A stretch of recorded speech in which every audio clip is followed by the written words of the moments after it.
So I was once working with an adolescent in high school. He was really like depressed, right? So his parents had brought me to my office with so much frustration at the end of their rope. Basically what they were saying, my kid keeps on bringing up this depression crap. So can you please fix him? And as I talked to the kid, I was like, why do you feel sad? And he says, my parents asked me, what grade did you get? I said, I got a 93. And for once in my life, all I want from my parents is, instead of looking at the 7 questions I got wrong, I wish they would look at the 93 questions I got right. Just once. I want them to look at the 93 questions I got right, but they never look at the 93. All they ever look at is the 7 questions I got wrong. If you take one step forward in your life and you say to yourself, this isn't what I should do, I should be better, I should be able to accomplish more, you are doing the same damn thing as that kid's parents. You're just focusing on the stuff that you fail to do. That's not how you move forward.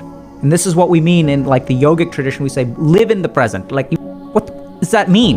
That means what can you do, not what should you do, because you're here. This is the future. This is the should. It's to look over here. Instead, look over here, because this is where you are. And ask yourself, what can I do today? Forget about what you should do. Forget about your potential. Forget about all that kind of stuff. Today, what can you do today? The right question isn't what you should do. The right question is, what can you do? When I'm thinking about a goal, like let's say I'm here. I should be here. I have so much potential. I should be able to get an A. I should be able to maintain relationships. The gap between here and here is wide. And as I take one step forward, I'm unsatisfied. Because look at what I should have accomplished all this. And so progress actually makes you feel worse. And if in the system of your mind, progress makes you feel worse because anytime you take a step forward, all you focus on is the 9 steps that you didn't take forward, you're never going to get there. So it's really asking yourself, what can you do? Because the answer isn't nothing. I can't go out. I should go to a bar and make friends, but I can't go out to a bar and make friends. Okay, fine. Can you message someone on Discord? Can you send a text to an old friend of yours? Can you respond to your work WhatsApp group or your work Signal chat or whatever? What can you do? And start with those things.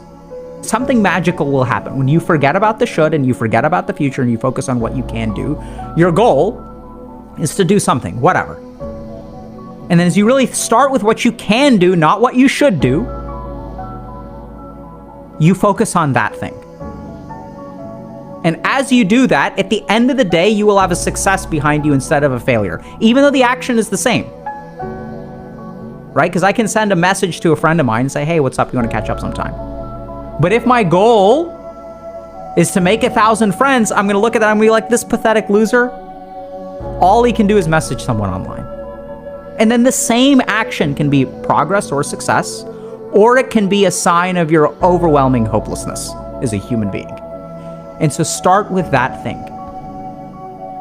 Just start with what you can do.